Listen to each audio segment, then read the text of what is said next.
Sono jauh. Maaf, kalau ke mall Bu, bawa 100.000 kayak kecil.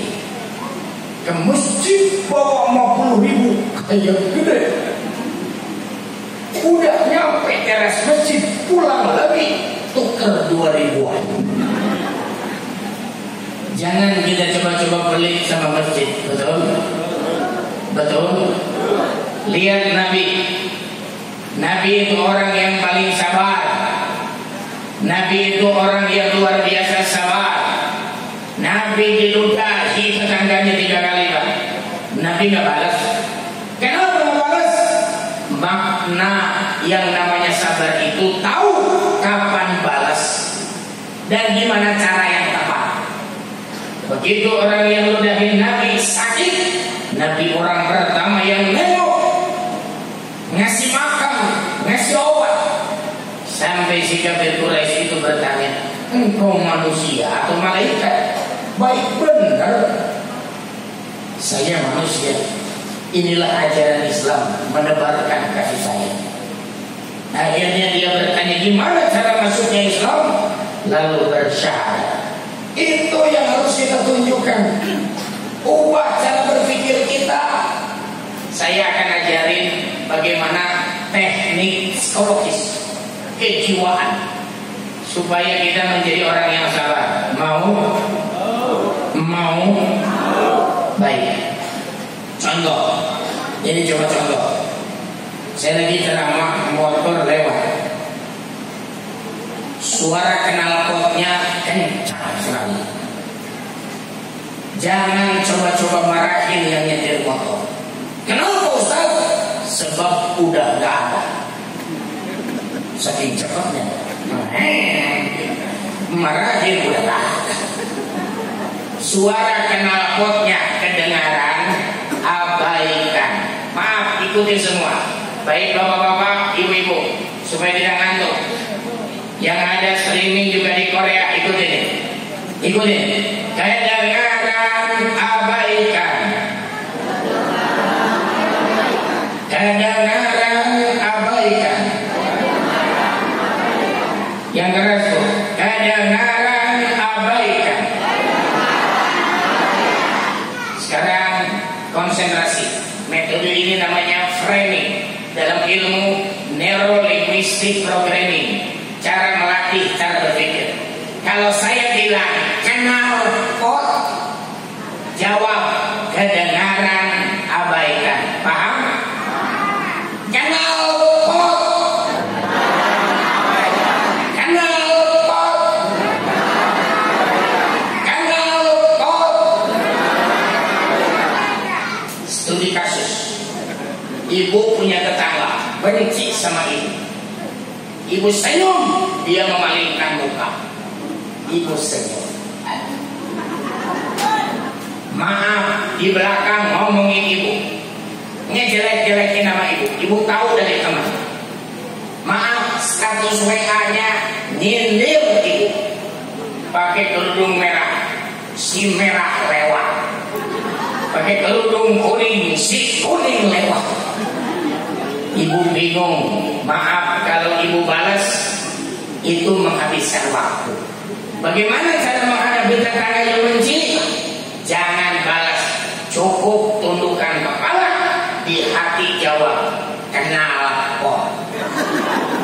Kedengaran,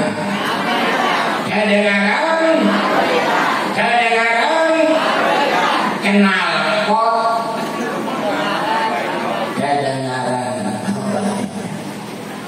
Ibu, jadi jangan habiskan waktu dengan orang-orang yang menghabiskan waktu kita. Kalau bapak dijelek-jelekin, ada yang ngajak berantem. Maaf Pak Polisi, ada orang yang menjelek-jelekan polisi, nggak usah dibalas, apalagi emosi, cukup jawab kenal. Betul tidak? Iya, apalagi sekarang polisi lagi diuji. Betul tidak? Lagi diuji, sabar Pak, tenang Pak. Nabi saja dulu maaf, diuji. Tidak semua polisi itu tidak baik. Banyak polisi-polisi yang jujur. Kenapa? Karena bapak saya polisi, kakak saya polisi, Bahkan beliau meninggal dalam tugas. Saya tahu betul di mana dalam pemakamannya. Kasih tembakan saya waktu kecil. Saya bisa ngaji karena gara-gara kakak saya yang polisi. Bahkan wajahnya mirip sekali dengan saya, kata ibu saya. Ayah saya seorang polisi. Bagian identifikasi. Jadi jangan sampai polisi jadi hancur namanya hanya gara-gara seorang jenderal yang khilaf, hanya gara-gara seorang jenderal yang tidak bisa menahan emosi. Nyesel luar biasa itu jenderal. Sampai maaf, nyesel. Kenapa itu nembak? Kalau nggak nembak itu selamat. Maaf, sampai sekarang beritanya belum tersebar. Ada seorang artis yang menasehati jenderal tersebut dulu. Sekarang beritanya belum ada. Ini bakal jadi viral karena saya di Trans-TV. Siapa artisnya? Ayu Ting Ting. Pernah menasehati jenderal tersebut melalui lagunya Sambola.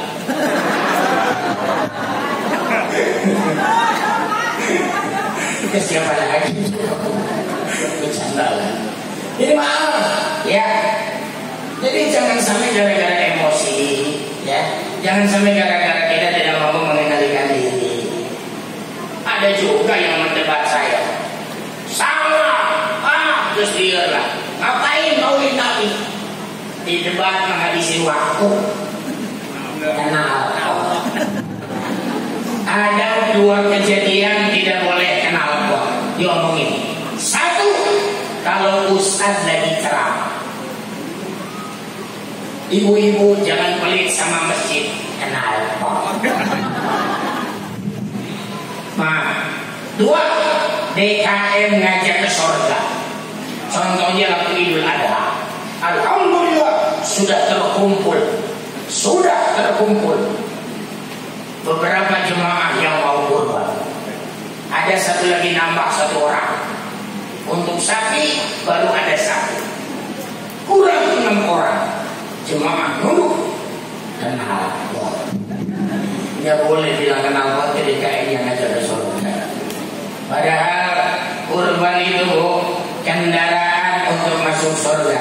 Hadis riwayat Ahmad. Gemukan binatang ternakmu, kurbanmu akan jadi kendaraan untuk melewati jembatan Shiratal Mustaqim. Jadi di akhirat nanti, maaf bu, ibu yang kurban kemarin, punten, maaf, kambing, si kambingnya di akhirat datang. Malaikat bilang apa?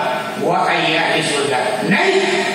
Begitu naik, keluar sayap dari binatang itu. Maaf,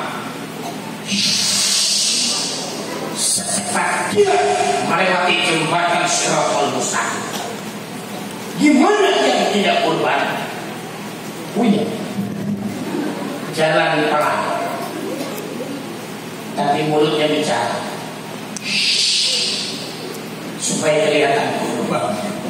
Lihat tetangganya yang kurban, lihat di kiri, dia cuma jalan pelan. Maaf ibu-ibu, makanya hati-hati kalau kita tidak berkurban. Ada yang kurban tapi pilih yang paling murah. Kalau mau nitip dari KM, beli paling murah. Kambingnya kurus. Ustaz, gimana hukumnya kurban kambing kurus? Ke surga enggak? Tetap ke surga.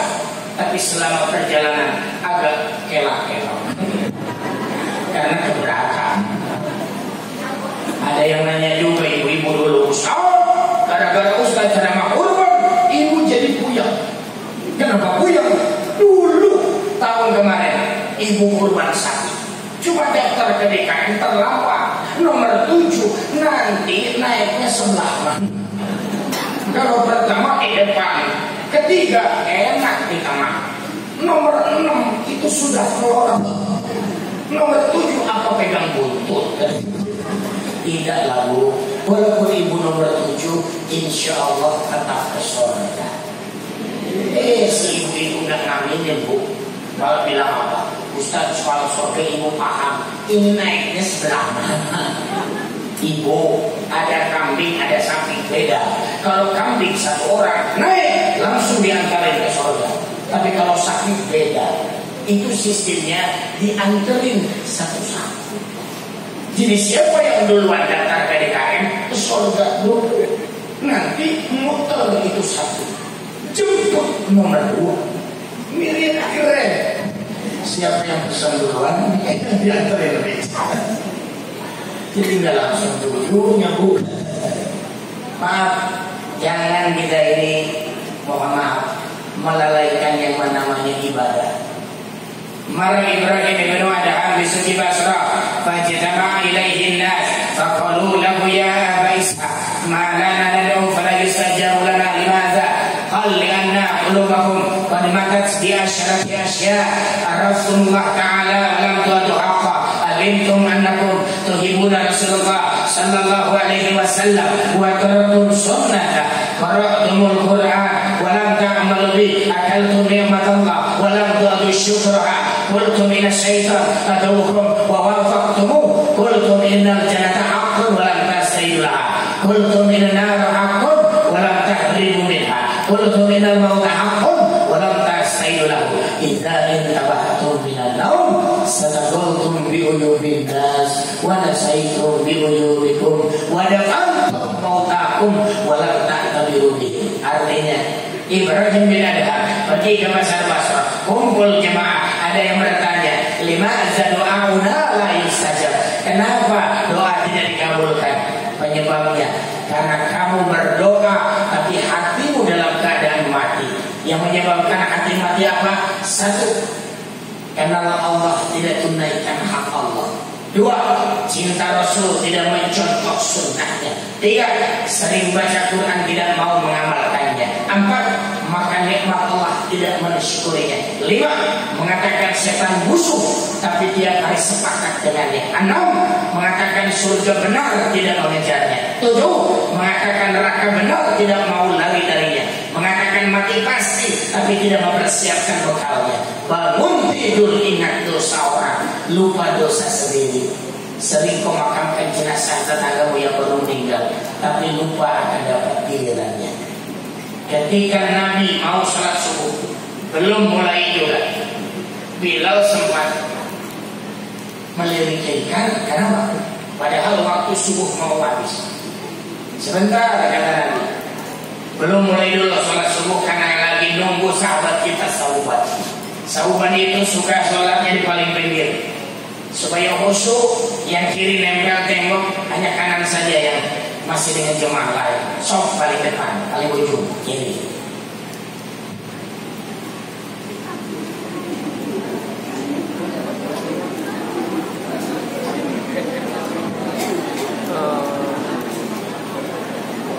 Maaf barangkali yang di Korea tidak melihat makhluk itu.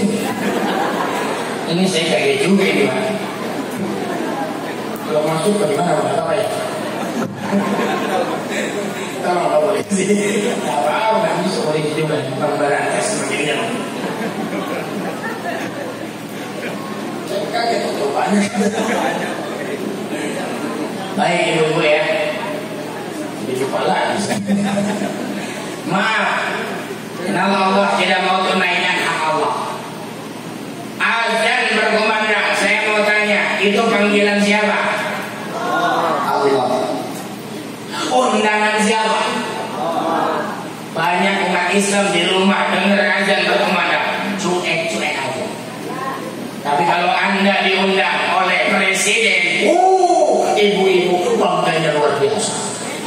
Datang surat, ibu diundang ke Istana Negara karena anaknya semua hafiz Quran 30 juz. Wah, kaget. Begitu ya, Senin jam 12, Jumat sudah di Jakarta, nginep di rumah gua, takut terlambat. Lebih baik di Jakarta nginepnya. 2 jam sebelum acara sudah di parkiran Istana Negara. Kenapa? Takut terlambat. Tapi kalau undangan Allah azan berkumandang, maaf, saya tidak cerita jemaah ini. Lohor, zuhur azan baru menghadap 2:30. Asar 6 kurang 1/4. Maghrib 7 kurang 5. Subuh ketika amat duha. ini masuk. Jadi mohon maaf ibu-ibu, jangan sekarang ini kita harus responsif, betul tidak? Responsif, mau nggak langsung. Coba aja ibu ada WA, tolong kirim rekening mau transfer. Ini nggak ada rezeki. Harus responsif, rekening itu gitu langsung. Makanya mohon maaf ibu-ibu, Islahul fikri, bersihkan pikiran kita. Jangan sampai kita ini menjadi orang yang rugi. Kenapa orang tidak mau kurban? Gara-gara apa? Gara-gara tidak merencanakan. Saya lanjutkan cerita tadi. Akhirnya kata Nabi, ayo salat subuh. Begitu salat subuh, maaf. Selesai, kita nengok sahabat. Kayaknya sakit, kenapa tidak hadir? Ya Rasul, jarak dari sini ke rumahnya 3 jam. Tidak masalah. Kebayang lah, nengok 3 jam jalan. Begitu nyampe rumahnya, ternyata sahabat sudah meninggal dunia. Begitu nyampe rumahnya, istrinya bertanya, ya Rasul, suami saya sebelum meninggal berpesan. Yang pertama, kenapa tidak semuanya? Yang kedua, kenapa tidak lebih jauh? Yang ketiga, kenapa tidak lebih baru? Saya tidak ngerti ya Rasul, kata istrinya. Mohon maaf, Rasul jawab, sebutkan kebiasaan sahabat. 1, berangkat dari rumah menuju masjid untuk salat subuh, bawa uang untuk sedekah. Yang sering. Yang kedua, berangkat jam 1 malam. Bayar Pak, 3 jam perjalanan, berangkat dari rumah jam 1 malam. 3, suami saya 3 jam perjalanan dingin, tidak punya baju hangat, makanya bajunya 7 lapis. Lalu Nabi jawab, kenapa suamimu mengatakan kenapa tidak semuanya? Karena begitu mau meninggal, Allah tunjukkan apa? Surga yang akan didapatkan sahabat. Ternyata surganya gara-gara dia sedekah. Sedekah yang sedikit itu saya dikasih surga. Kenapa tidak semua uang di rumah saya yang ada waktu itu hanya buat makan saja, saya serahkan untuk masjid, saya serahkan untuk agama Allah. Kalau semua, surganya lebih indah. Itu maksudnya. 2, kenapa tidak lebih jauh? 3 jam perjalanan, surganya begitu indah. Apalagi kalau 7 jam. 3, kenapa tidak lebih baru? Karena baju yang dipakai 7 lapis. Paling baru itu yang pertama dipakai, dilapis sama yang ngambil di lemari. Sampai baju-baju lama yang kucel dipakai paling luar. Padahal baju itulah yang dilihat Allah. Aduh nyesel, kenapa tidak yang lebih baru yang ada di luar? Jadi maaf Pak, Bu, Anda hadir di sini, walaupun maaf ya Bu ya, sudah mulai banyak teman-teman kita ini. Bukan hanya saya, Pak Polisi juga begitu. Itu nanti dijadikan saksi di akhirat. Mudah-mudahan kita aman sekeluarga masuk surga. Iya. Jadi jangan khawatir Bu, itu contoh Nabi. Nabi itu romantis sama istrinya. Kalau istrinya marah, Nabi pegang hidung Aisyah. Bahkan ketika Aisyah itu pengen nonton pedang-pedang. Begitu nonton, para sahabat Nabi memanah. Mohon maaf ibu-ibu, Nabi berposisi seperti ini. Jadi Aisyah pengen nonton, lalu Nabi mempersilahkan pundaknya supaya menjadi tempat dagu Aisyah supaya nyaman nonton. Ibu-ibu, kebayang nggak? Aisyah itu kan agak pendek, Nabi sampai begini. Nah yang namanya gini itu pegel.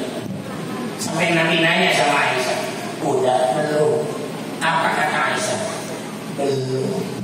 Dengan manjanya Aisyah menjelaskan dalam hadisnya, saya mengatakan belum, saking bangganya saya jadi istri Nabi. Para muslimah melihat saya, Masya Allah. Jadi Bu, ibu itu harus bangga sama suami. Jangan sampai pergi belajar kotor sendirian. suami cuma bagian manggul belanja, nggak ada foto-foto selfie, kayak nggak bangga. Harusnya seperti Nabi dengan Aisyah, luar biasa. Rencanakan yang terbaik. Makanya dulu, maaf ya, saya terus terang, setelah usaha saya bangkrut, saya jadi penarik beca.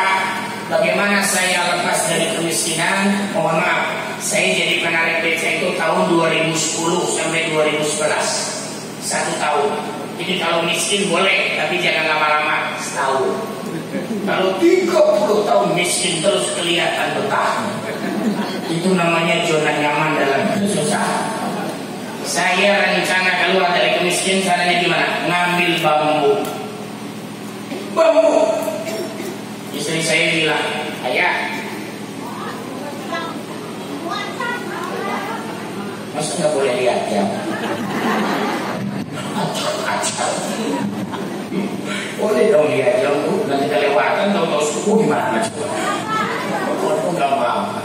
Saya doakan ibu sehat, rezekinya dimudahkan, anaknya jadi ulama, karena cinta dengan ulama.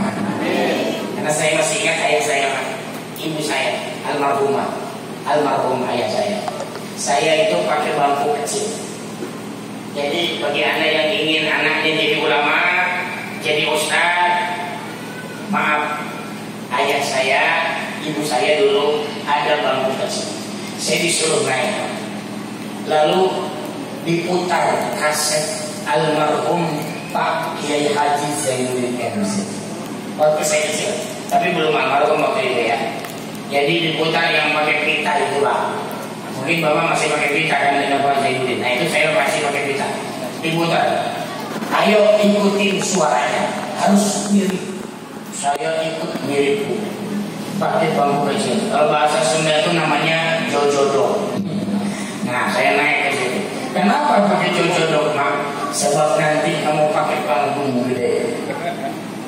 Kamu harus berlatih pakai jodoh dulu bangku kecil. Nanti panggungnya gede. Mungkin emak nggak sempat nonton, mungkin bapak nggak sempat lihat, nggak ada umurnya mungkin cek. Ternyata betul. Saya diundang di Gelora Bung Karno. Pembicara utama di belakang saya ada 4 menteri. Harusnya Pak Jokowi hadir, tapi karena memang ada keluar negeri. Saya ceramah di Gelora Bung Karno, hampir 1 juta pemirsa yang ada di sana. Merinding dulu. Saya masih ingat latihan waktu pakai bangku kecil. Saya dengerin suaranya Pak Zainuddin MC. Setelah saya dengerin, saya nggak nyangka. Ibu saya mendaftarkan saya lomba pidato.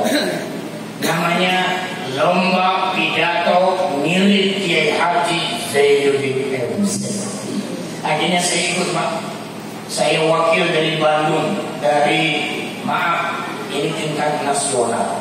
Saya dipanggil panitia, Cecep Maulana, peserta 57, lomba pidato mirip Kiai Haji Zainuddin MC, dipersilahkan tampil.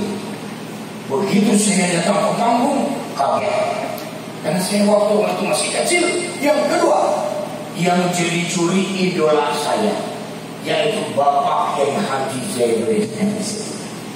Gemetar saya, Bu. Waduh, lutut saya yang kanan dengan yang kiri misah. Alhamdulillah. Akhirnya saya tampil Bu, karena harus mirip. Akhirnya ya saya harus mirip. Dicontohin atau nggak usah? Contohin. Kurang suaranya. Dicontohin atau nggak usah? Minum dulu kalau gitu. Siap?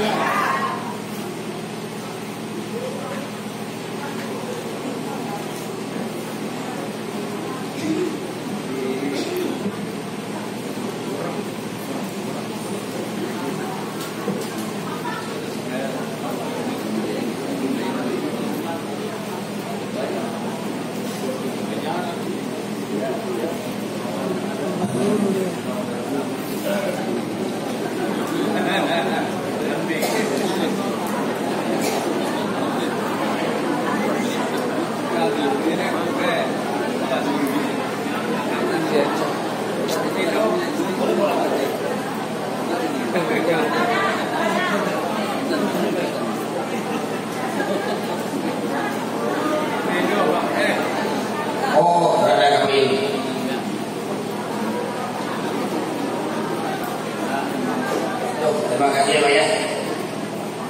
Saya mau doakan Bapak, boleh nggak? Boleh nggak? Nama Bapak siapa? Hah? Hasanuddin Cecep. Jangan nanti saling mendoakan. Kalau saling mendoakan kan harus begitu, saling tahu namanya. Mudah-mudahan Pak Hasanuddin umroh.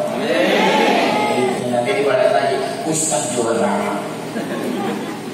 Anaknya soleh Pak Hasanuddin. Soleh. Baik. Sampai mana tadi? Contohkan. Contoh. Waduh, paling hafal ya. Kameramen lah. Siap-siap jangan ini Korea dengan ini. Waktu saya ceramah lomba pidato ini Haji Zainuddin MZ.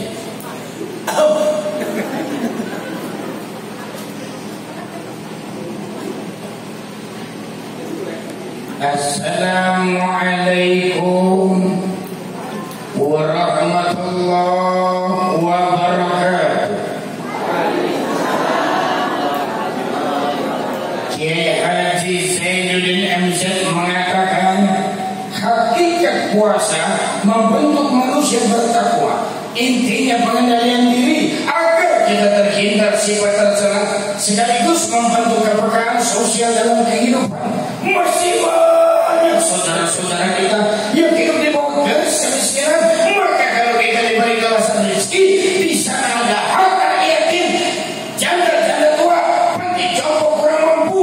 Iklan layanan masyarakat ini terselenggara kerjasama dengan Cecep Maulana.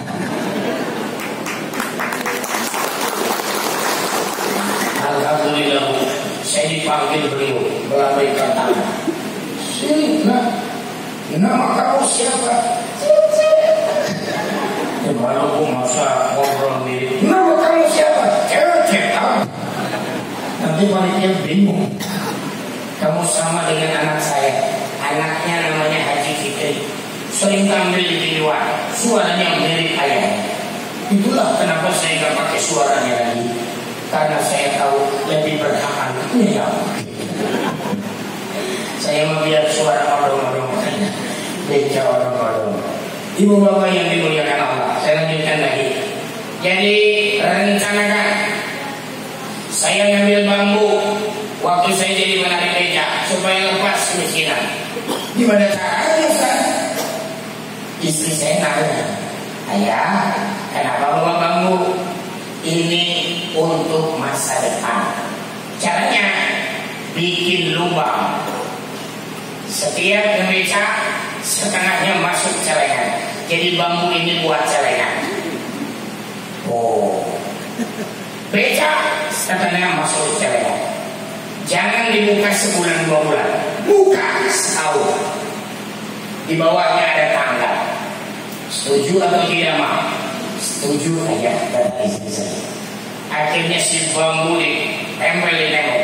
Pakuknya saja 10 pak. Supaya susah dibuka. Akhirnya tiap saya ngebeca masuk celengan setengahnya. Tiap ngebeca masuk. Sebulan 2 bulan, 3 bulan 4 bulan, 5 bulan 6 bulan, 7 bulan 8 bulan, 9 bulan 10 bulan, 11 bulan, 12 bulan, pas setahun. Saya masih ingat habis sholat berjamaah maghrib, saya tanya istri saya, Mak, tahu tidak hari ini hari apa? Istri saya sambil merem zikir tapi jawab, hari buka celengan. Perempuan sama duit nggak akan mau lupa. Oh enggak, pasti tahu gajian kapan duit kapan. Akhirnya dibuka itu celengan, pakai golok terbelah. Berapa isinya Mak? Sebentar itu dulu. 10 ribuan, 20 ribuan, pakai karet gelap. Ada 7 tumpukan, satu tumpukan 1 juta. Ini uangnya ya, 7.003.000. Oh, baik. Ini uangnya, silahkan ya, diterima. 7.003.000. Ini bambunya sudah belah, diambil sama saya. Mana karet gelap? Dikaretin kan? Saya serahkan sama istri. Udah, ngapain pegang bambu yang udah terbelah dikaretin?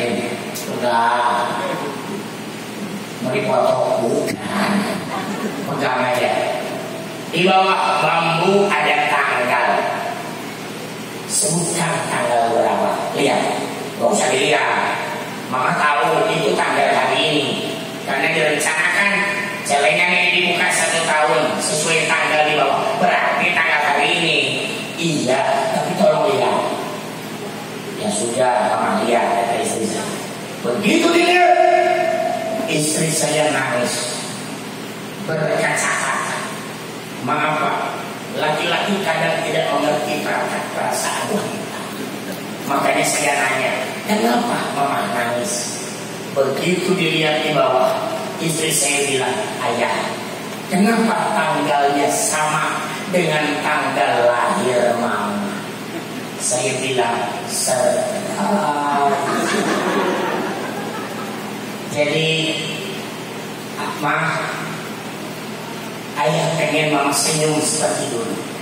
Setelah ayah bangkrut jadi penarik becak, Mama gak pernah senyum lagi kayak dulu. Mama gak pernah bilang pengen beli apa.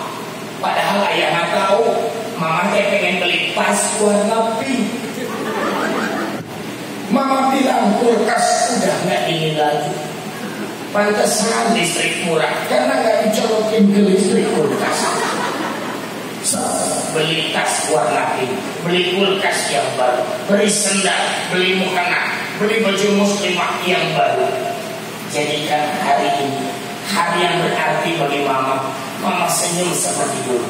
Sebab kalau suami berniat membahagiakan istri dan senyum, insya Allah dikasih rezeki yang berkah dari Allah. Saya doakan ibu-ibu punya suami yang baik, punya suami yang suka ngasih kejutan kebahagiaan, bukan suami yang pelit, bukan suami yang suka menara, apalagi melakukan pencekikan, apalagi sampai banting. Jangan sampai ada KDRT, KDR2, KDLuda, KDTamak. Jangan ada. Ya, kita doakan saja